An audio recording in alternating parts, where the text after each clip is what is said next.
Today I'm going to talk about RTI, or Response to Intervention, Section 504 plans, and IEPs.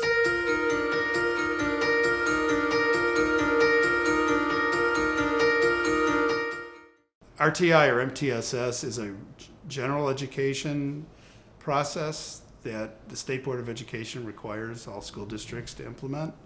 And I believe it started in around 2009. In Illinois. It's a process of using scientifically valid measurements to determine student progress and to intervene with students, and it's a tiered approach. Tier 1 being the general education level, and then Tier 2 would be a higher level of intervention, Tier 3 would be the highest.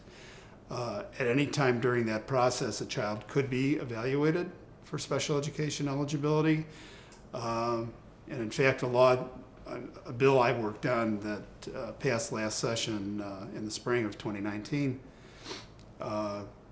actually put something in the Illinois School Code about RTI, MTSS for the first time, and requires parental collaboration with parents, which is supposed to be one of the fundamental concepts of RTI, but wasn't being done with fidelity around the state.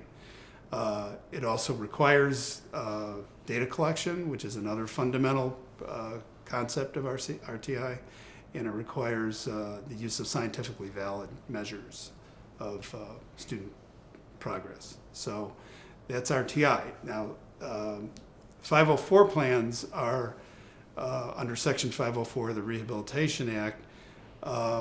They are generally for students with sometimes medical problems or accessibility issues, but they can also be for children with milder forms of certain disabilities like ADHD, where all the student needs are some modifications or accommodations. The 504 plan is not as extensive as an IEP, and the procedural safeguards for families who want to challenge a 504 plan or raise issues about it are not nearly as extensive as they are if your child has an IEP. So a lot of parents will sometimes bring cases to due process because they'd rather have their child be given an IEP rather than a 504 plan, because the interventions there's a more intensive planning process with IEPs and many more procedural safeguards for parents. The IEP is a document that identifies the disability, recites the baseline information about the child, which we call present levels of performance, which is the baseline for establishing individualized goals for the student. And it's a much more complicated document than a 504 plan. And if your child has an IEP, they have to qualify under the specific disabilities that are identified under the IDEA and the IDEA rules. Whereas under 504, the definition of disability is broader. So to qualify under IDEA for an IEP, you have to have one or more of the disabilities that are actually identified in the law. But it does entitle you to certain procedural rights, including the right to file for a due process hearing before an impartial hearing officer, whereas under 504, you're entitled to due process, but the law does not define what the due process is. And there aren't very many 504 hearings, at least not in Illinois, but it really leaves it up to the school district to determine what kind of a due process hearing you get, because there's nothing in the law that defines what that is.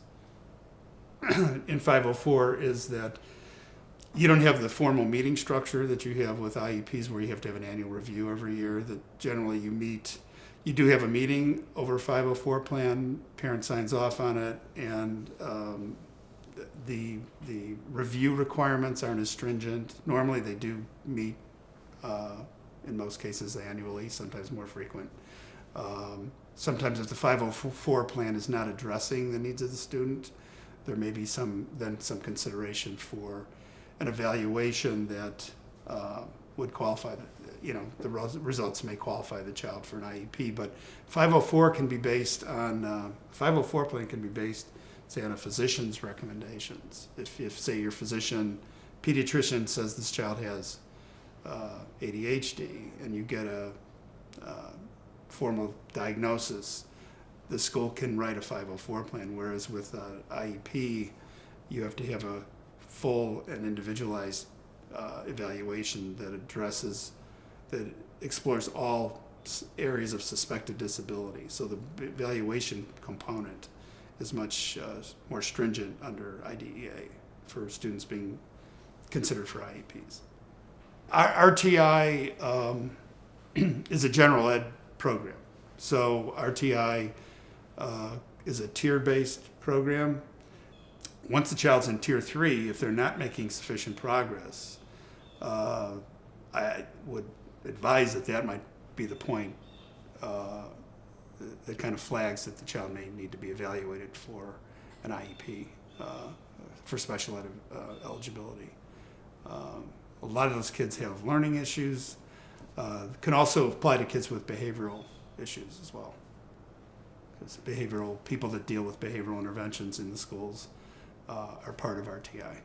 And they don't even have to get to tier 3 to be evaluated. They can be evaluated at any time for special education or be considered for a 504 plan. Normally, though, 504 plans deal more with accommodations and modifications than